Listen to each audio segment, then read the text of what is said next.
کہ میرے مالک نے اس امت پر یہ فیضان فرمایا کہ اس کا قرآن بھی محفوظ ہے اور نبی پاک صلی اللہ علیہ وسلم کا فرمان بھی محفوظ ہے، آپ کی اداؤں کے ساتھ محفوظ ہے۔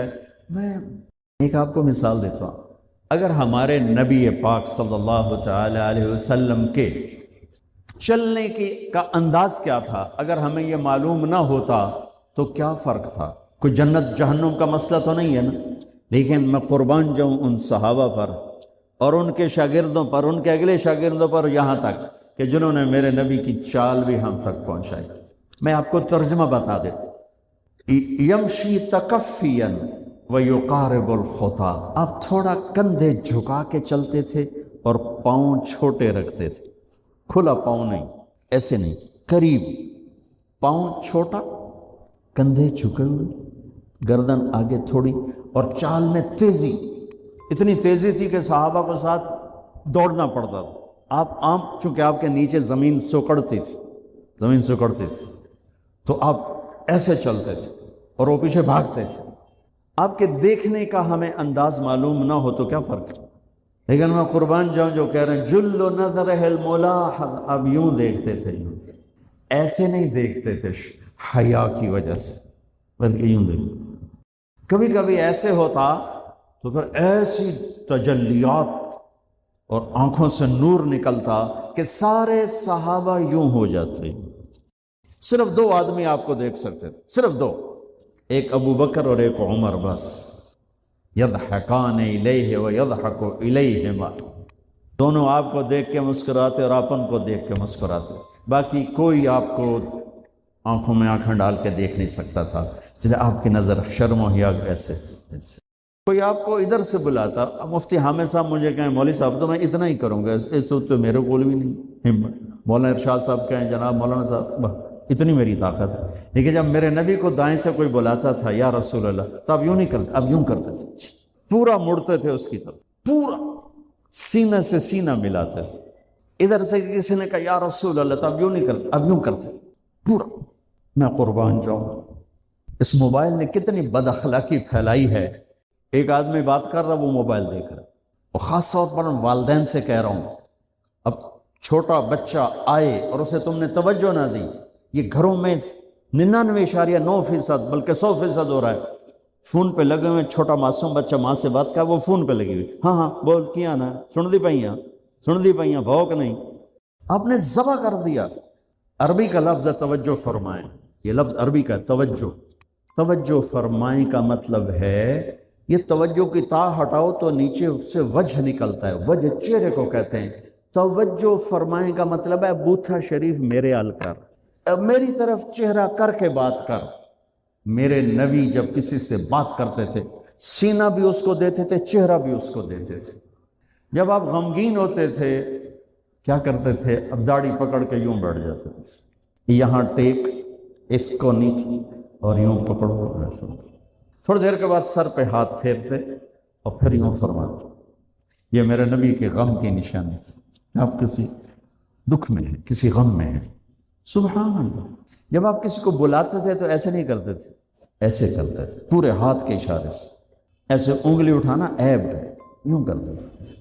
جب آپ محفل میں بیٹھتے تھے تو چوکڑی مار کے بیٹھتے تھے، اتحیات صرف نماز میں آپ کی ہے، باقی آپ چوکڑی مار کے بیٹھتے تھے، اور پوری محفل میں ٹانگ نہیں پھیلاتے تھے، چاہے کتنی لمبی مجلس ہو جائے ٹانگ نہیں پھیلاتے تھے، کبھی بھی عزت دیتے تھے، سامعین جالسین کو احترام دیتے تھے، عزت دیتے تھے، اور دوران گفتگو آپ یوں کرتے رہتے تھے، یوں، یہ آپ کی بے ساختہ حرکت تھی، یہ ہتھیلی، یہ انگوٹھا، یہ ہر آدمی میں نا کوئی اس کی جسم کی غیر ارادی حرکت ہوتی، جیسے میں اپنے انگوٹھے کو یوں کرتا رہتا ہوں، یہ میری بچپن کی عادت ہے، مجھے پتہ بھی نہیں ہوتا، میں انگوٹھا ایسے کر رہا ہوتا ہوں، تو میرے نبی کی بغیر ارادے کے ہاتھوں کی حرکت تھی، آپ دوران گفتگو یوں فرمایا کرتے ہیں، یا آپ کو اوپر کر کے دکھا رہا ہوں، ورنہ آپ یہاں ہاتھ ہوتا تھے اور آپ یوں فرماتے رہے۔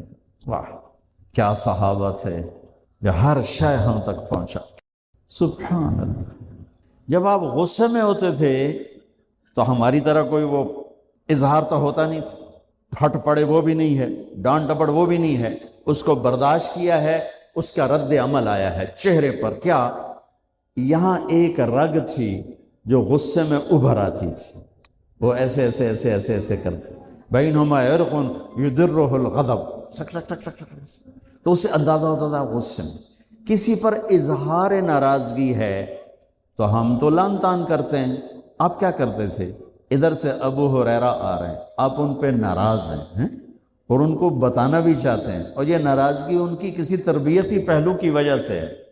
من تصر لنفسہ لا یغضب لنفسہ ومن تصر لها. ساری زندگی اپنی وجہ سے نہ کسی پہ ناراض ہوئے نہ کسی کی ڈانٹ ڈپٹ کی.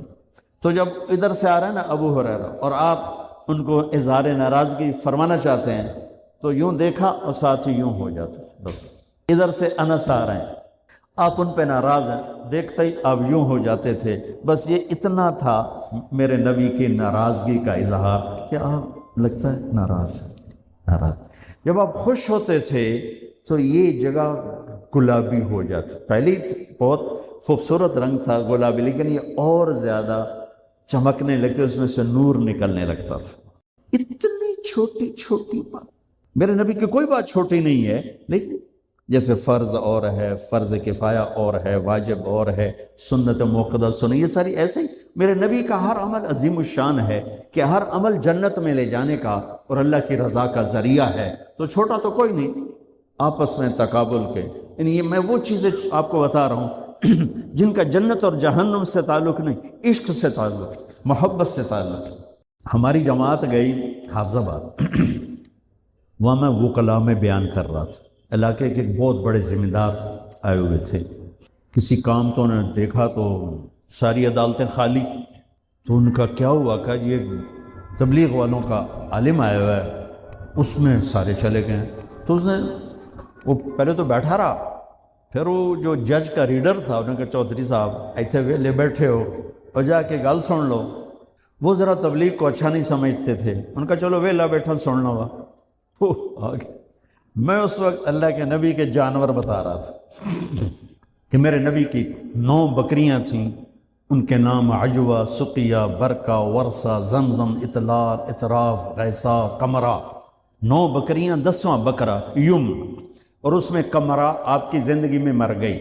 یہ احسان عظیم ہے ان ہستیوں کا جو واقعی اس قابل تھے کہ اللہ نے کہا رضی اللہ عنہ، جاؤ میں راضی ہو گیا، جو مرضی کرو میں راضی ہو گیا.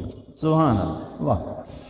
اور آپ کے اونٹ تھے 2 عسکر اور ثعلب، اور آپ کے خچر تھے عفیر اور دلدر اور فضہ، اور آپ کے پاس گدھے تھے 2 عفیر اور یعفور، اور آپ کی اونٹنیاں تھیں عزبہ، جدعا، شہبہ، قصوہ، اور آپ کے گھوڑے تھے لزاز، تراز، لحیف، سجل، سکب، صبحہ، ورد، یعصوب، یعبوب. یہ آپ کے گھوڑوں کے نام. ایک گھوڑے کا نام تھا ورد. کیوں تھا؟ جیسے گلاب کا پھول نمایاں نظر آتا ہے، وہ گھوڑا ایسا حسین تھا کہ گھوڑوں میں نمایاں نظر آتا تھا. صبحہ ایک گھوڑے کا نام تھا صبحہ. صبحہ تیرنے کو کہتے ہیں، ان لک فی النہار صبحا طویلا. اس گھوڑے کا نام صبح کیوں تھا؟ جب وہ دوڑتا تھا تو لگتا تھا جیسے پانی تیرتا جا. خیر میں پھر لمبا چلا گیا. وہ جو تھے نا چودھری صاحب، وہ بیان سن رہے تھے، وہ گئے واپس گاؤں. تو اپنے امام کو بلایا، کہا مولانا صاحب ایک مسئلہ دسو کی اپنے نبی دی بکریاں دا نام کی ہے. وہ آکھن لگا یہ بھی کوئی مسئلہ ہے؟ اگے ہے تے بھاویں نہیں، میں تو اج دس ساڈے نبی دی بکریاں دا نام کی. اسے کہا مسئلہ ہی کوئی نہیں تو میں دساں کی. اسے کہا تو اج تک مینوں پٹی پڑھائی ہے کہ اے نبی نو نہیں مندے تے اے نبی دے گستاخ ہیں. میں ہنے انہاں دے مولوی دی تقریر سنی ہے، او تا نبی دی بکریاں نو مندے تو انہاں نبی نو نہیں مندے. ہن تو جماعتاں نو رو کے میں تینوں کھلے پھرے سا. پھر وہ ہماری جماعت پوری کو لے گیا اپنے گاؤں، نے 15-20 ہزار آدمی اکٹھا کیا، میرا بیان کروایا ہوا، کھانا ہوا. تو میں قربان جاؤں، آپ اسی سلسلے کی کڑی چل رہے جنہوں نے نبی کے علم کو لیا، آگے دیا، پھر آگے دیا، پھر آگے دیا. لا اقسم بهذا البلد انت حل بهذا البلد. میں قسم اٹھاتا ہوں میرے محبوب اس شہر کی جس میں آپ موجود، وہ جس کی اللہ قسمیں اٹھاتا ہے، کبھی پڑھا ہے اس کو؟ کبھی اب تو کتنی آسان ہے، ایک بٹن پہ ساری سیرت سامنے آ جاتی کہ آپ نے زندگی کیسے گزاری۔ آپ کا معیار، آپ ایک معیار ہیں، آپ ایک معیار ہیں، جو اس معیار پہ آئے گا وہی آگے جائے گا، باقی سب چھانٹی کر دیے جائیں گے۔ جس نے اس دنیا کو بنایا، 7 زمینیں اور اس کے خزانے، میرے نبی نے کہا لا تساوی عند اللہ جناح بعوض، ایک مچھر کے پر کے برابر نہیں ہے۔ حضرت فاطمہ بیمار تھیں علیہ السلام، جنت کی عورتوں کی سردار، حسن حسین جنت کے نوجوانوں کے سردار، تو آپ کو پتہ چلا تو آپ ان کا حال پوچھنے گئے۔ آپ کے ساتھ ایک عرب سردار تھے عمران بن حسین، آپ نے دروازے پر دستک دی، بیٹی میں اندر آ جاؤں، میرے ساتھ عمران بھی ہے۔ تو سیدہ نے عرض کی یا رسول اللہ، میرے گھر میں کوئی بڑی چادر نہیں جس سے میں پردہ کر سکوں، اور ہے کون؟ جنت کی عورتوں کی سردار، اور ہے کون؟ محمد مصطفیٰ کے جگر کا ٹکڑا، بضعۃ منی من احبها فقد احبنی ومن ابغضها فقد ابغضنی، جس نے اس سے پیار کیا اس نے مجھ سے پیار کیا، جس نے اس سے بغض رکھا اس نے مجھ سے بغض رکھا۔ تو آپ نے اپنی چادر اندر کر دی، یہ لو، تو انہوں نے آپ کو کور کیا، آپ اندر آئے، آپ نے حال پوچھا تو باپ کی قربت سے رونے لگیں، ایسے سینے پہ سر رکھ دیا کہ یا رسول اللہ، بھوک بھی ہے اور بیماری بھی ہے۔ میرے نبی کے بھی آنسو نکل آئے، بیٹیوں کا دکھ والدین ہی جانتے ہیں، آنسو نکل آئے، اور ایسے باہوں میں لے کر فرمایا ہوینی علیک یا بنیت، میری پیاری جان، کس محبت سے پکارا ہے، غم نہ کر، والذی بعث اباک بالحق ما ذقت من 3 ایام طواق، ذات کی قسم جس کے قبضے میں میری جان ہے، 3 دن گزر چکے ہیں، ایک لقمہ نہیں کھائے۔ کون ہے؟ قاب قوسین او ادنا والنجم اذا ہوا ما ضل صاحبکم وما غوا وما ينطق عن الهوى ان هو الا وحی یوحى علمه شدید القوى ذو مرة فاستوى وهو بالافق الاعلى ثم دنا فتدلى فكان قاب قوسين او ادنى فاوحى الى عبده ما اوحى ما كذب الفؤاد ما رأى افتمارونه على ما يرى ولقد رآه نزلة اخرى عند سدرة المنتهى عندها جنة المأوى اذ يغشى السدرة ما يغشى ما زاغ البصر وما طغى۔ ایسی تعریف میرے رب کی قسم 1.25 لاکھ نبیوں کی نہیں کی میرے اللہ نے۔ پوری سورت اتار، آسمان پیچھے رہ گئے، عرش بھی پیچھے رہ گیا، اللہ اور حبیب اللہ آمنے سامنے ہو گئے، اور فرما رہے ہیں 3 دن سے کچھ نہیں کھائے۔ روٹی کے پیچھے امت نے غلط راستے اختیار کرنے تھے نا، تو اپنے اوپر جبر کر لیا۔ کوئی ہے جو اولاد کے لیے تنگی مانگے؟ اپنے نبی کی سنو، جنہوں نے میری آپ کی خاطر اپنی اولاد کو تنگی میں ڈالا۔ اللہم اجعل رزق آل محمد قوتا، یا اللہ آل محمد کی روزی بس گزارے کی رکھنا۔ ہے کسی میں جرت اپنی اولاد کے لیے یہ مانگے چاہے وہ نافرمانی ہو؟ اور میرے نبی کہہ رہے ہیں میری اولاد کی روزی یا اللہ گزارے کی کرنا، تاکہ میری امت قیامت کے دن مجھے تانا نہ دے سکے کہ آپ کی اولاد نے تو موجیں کی اور ہم نے تو بڑی تکلیفیں اٹھائیں۔ ایک رات بستر پہ لیٹے ہوئے تھے ام عائشہ کے ساتھ، ایک دم تھوڑا آگے ہوئے اور اپنے پیٹ کو، وہ جو چارپائی کی لکڑی ہوتی ہے اس کے اوپر ایسے کر دیا اور ایسے نیچے لٹک، بالکل نیچے لٹک گیا۔ تو حضرت عائشہ رضی اللہ تعالیٰ عنہ اٹھ کے بیٹھ گئے کہ یا رسول اللہ خیریت، کیا ہوا؟ صلی اللہ علیہ وسلم، عائشہ بھوک بہت لگی، عائشہ بھوک بہت لگی۔ کون ہے یہ؟ وَلَسَوْفَ يُعْطِيكَ رَبُّكَ فَتَرْضَىٰ، کون ہے؟ یاسین والقرآن الحکیم انک لمن المرسلین، کون ہے؟ فلا وربک لا یؤمنون حتی یحکموک فیما شجر بینہم۔ قرآن بھرا پڑا ہے میرے نبی کی عظمت کو بیان کرنے کے لیے، اور کہہ رہے ہیں عائشہ بھوک بہت لگی۔ تو حضرت عائشہ رونے لگی کہ یا رسول اللہ آپ کے لیے کیا مسئلہ ہے؟ آپ کے ایک اشارے پر احد پہاڑ سونا بن سکتا ہے، آپ اللہ سے مانگتے کیوں نہیں؟ فرمایا عائشہ مجھ سے پہلے جو نبی آئے وہ اسی طرح فاقوں میں گئے، میں بھی اللہ سے اسی طرح ملوں گا۔ اتنے مقام کے بعد اور پھر فرمایا فاطمہ مجھے میرے رب نے کہا ہے، میرے محبوب آپ فرمائیں تو میں احد پہاڑ سونا بنا دوں؟ 10 میل لمبا چوڑا پہاڑ ہے، میں اس کے سارے ارد گرد گھوماؤں، سونا بنا دوں اور سونا بنا کے ان کے سکے بھی بنا دوں، تیرے قدموں پہ قربان کر دوں۔ تو میں نے کہا نہیں یا اللہ، اجوع یومن واشبع یوم، یا اللہ مجھے نہیں چاہیے، میں تیرا فقیر بن کے رہنا چاہتا ہوں، جس دن ملے گی تیرا شکر ادا کرو، اور جس دن نہیں ملے گی تیرے آگے آہوزاری کروں گا۔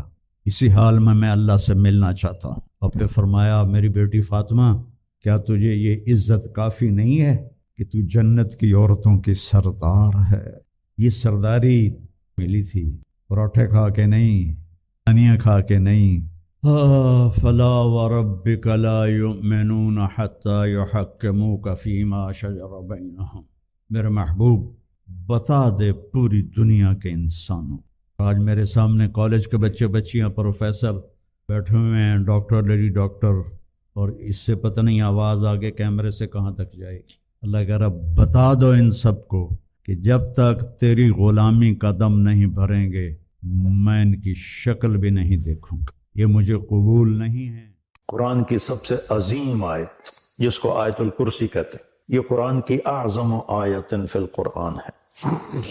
قرآن کی سب سے لمبی آیت نہیں، سب سے عظیم، سب سے زبردست آیت ہے آیت الکرسی۔ اور اس کو اعظم آیت اس لیے کہا جاتا ہے، اس میں صرف اللہ ہے، اللہ کون ہے، اللہ کیسا ہے، اس کے علاوہ اس میں کوئی اور شے ہے ہی نہیں۔ اور اس میں اللہ کا نام کوئی 19 دفعہ ریپیٹ ہوا ہے، یہ چھوٹی سی آیت میں 19 دفعہ اللہ کا نام ریپیٹ ہوا ہے۔ تو سب سے لمبی اطول آیا قرآن کی سب سے لمبی آیت ہے اذا تداینتم بدین اجرا مسمی فاکتبوہ۔ آپس کے لین دین اور آپس کے جو معاملات ہیں اس کو لگاتا لکھو، نہ لکھنے کی وجہ سے کتنے بگاڑ آئے ہوئے۔ لوگ ٹیکس سے بچنے کے لیے لکھتے لکھاتے نہیں، پھر ویسے ان کے مال ڈوب جاتے ہیں۔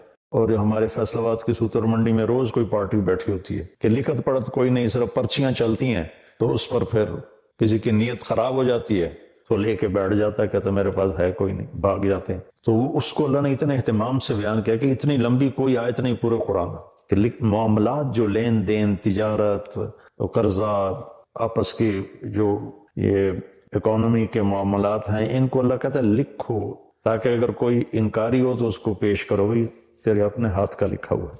اخوف آیت فی القرآن، قرآن کی سب سے زیادہ ڈرانے والی آیت وہ ہے فَمَن يَعْمَلْ مِثْقَالَ ذَرَّةٍ خَيْرًا يَرَهُ وَمَن يَعْمَلْ مِثْقَالَ ذَرَّةٍ شَرًّا يَرَهُ۔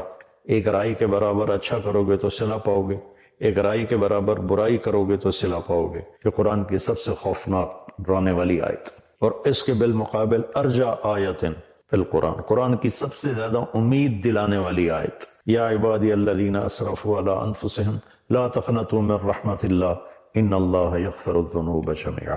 کہ اے میرے نافرمان بندو جنہوں نے اپنے نفسوں پہ ظلم کیا، اللہ کی رحمت سے مایوس نہ ہو، تم توبہ کرو میں ساری معاف کر دوں گا۔ توبہ شرط ہے کہ ساری معاف کر دوں گا۔ اور اللہ اپنی رحمت کو ایک حدیث میں اللہ کے نبی نے بتایا، اللہ یوں بیان فرماتے ہیں یا ابن آدم لو بلغت ذنوبک عنان السماء ثم استغفرتنی غفرت لک ولا ابالی۔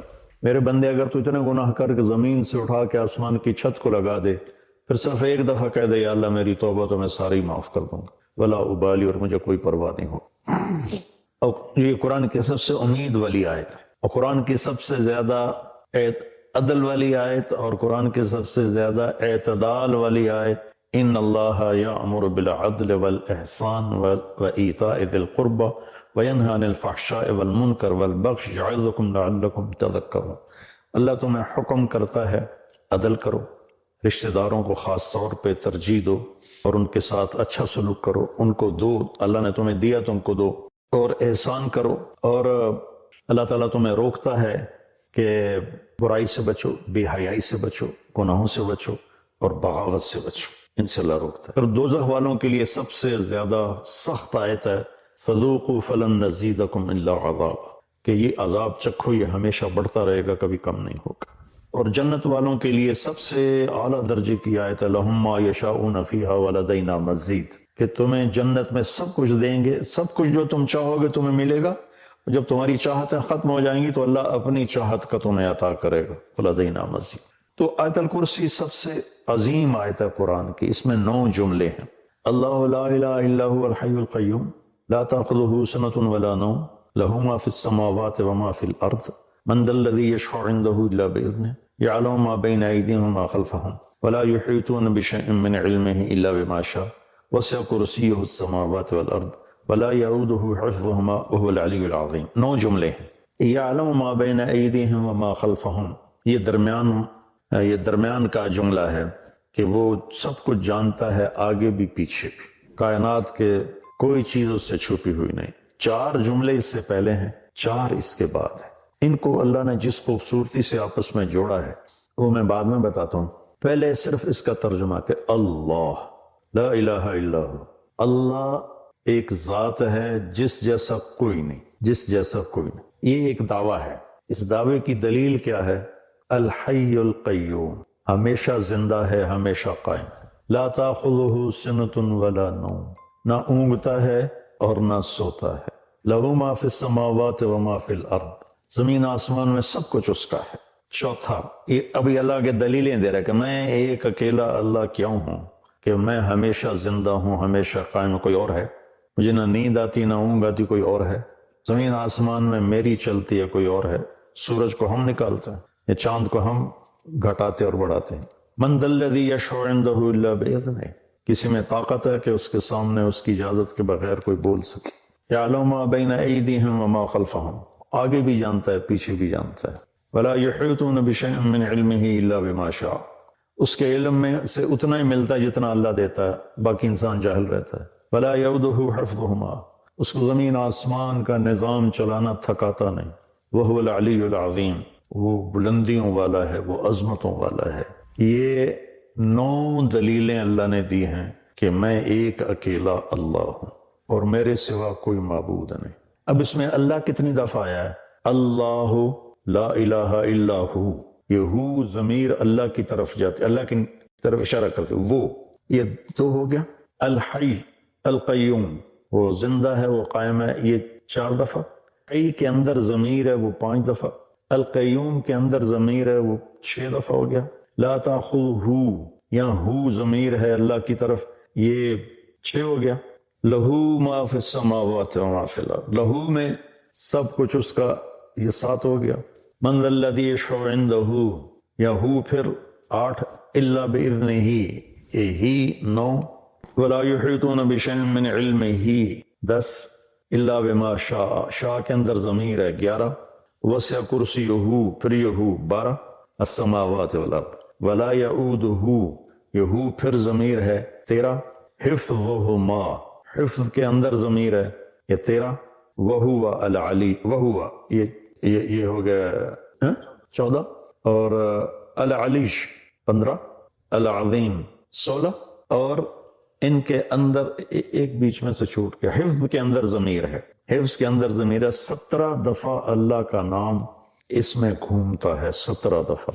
پھر اس آیت میں جو رات کو روزانہ آیت الکرسی پڑھ کے سو جائے اور ہر نماز کے بعد آیت الکرسی پڑھے، تو اس کے اور جنت میں صرف موت کا ہوتا ہے فاصلہ، کہ ادھر وہ مرتا ہے، ادھر اس کے لیے جنت واجب ہو جاتی. اور رات کو جب آیت الکرسی پڑھ کے سوتے ہیں تو شیطان قریب نہیں آتا. تو اب اللہ لا الہ الا ہو، الحی القیوم اس کا، اور وہو العلی العظیم یہ آخری جملہ ہے.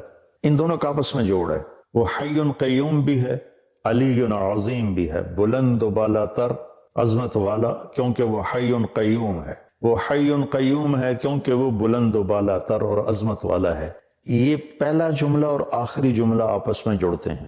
لا تاخذہ سنۃ ولا نوم، نہ اسے نیند آتی ہے نہ اسے اونگ آتی ہے. یہ جملہ اور ولا یؤودہ حفظہما، اسے زمین آسمان کی حفاظت کرنا تھکاتا نہیں. یعود ہوتا ہے واد، ایک آدمی زیادہ بوجھ اٹھا لے زیادہ تو اس کے منہ سے آواز نکلتی، وہ کر کے چلتا ہے. آپ لوگ تو بوجھ اٹھاتے رہتے ہو ٹریننگ میں، تو جب وہ بوجھ اٹھاتے ہیں تو ہائے ہائے نکلتی ہے.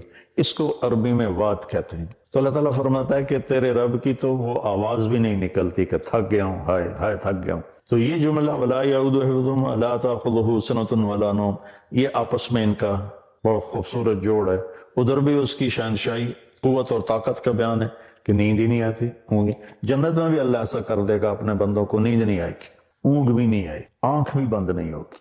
آدمی آنکھ بند کرتا ہے تھک کے، تو اس میں تھکاوٹ ہے ہی نہیں جنت میں. تو لہٰذا اور اللہ تعالیٰ ہر پل میں ایسی چیزیں سامنے، اللہ کے پاس تو کمی نہیں کسی چیز، جتنی جنت بنائی ہے اس سے خربوں گنا اور بنا سکتا ہے. تو زندگی نہ ختم ہوگی اور اللہ کی طرف سے مزے کرانے کی بھی نہ ختم ہوگی، کوئی ختم کوئی نہیں، دونوں طرف. لہو ما فی السماوات و ما فی الارض، زمین آسمان کا مالک اللہ ہے، یہ تیسرا جملہ ہے. اور ادھر ہے وسع کرسیہ السماوات والارض، اس کی کرسی نے زمین آسمان کا گھیرا کیا ہوا ہے. تو یہ دونوں جملے آپس میں. من ذا الذی یشفع عندہ الا باذنہ اور ولا یحیطون بشیء من علمہ الا بما شاء، یہ دونوں جملے آپس میں جڑتے ہیں. کون ہے اس کی بارگاہ میں اس کی اجازت کے بغیر بول سکے؟ کون ہے جو اس کی اجازت کے بغیر علم حاصل کر سکے؟ پہلا 9ویں کے ساتھ جڑتا ہے، دوسرا جملہ 8ویں کے ساتھ جڑتا ہے.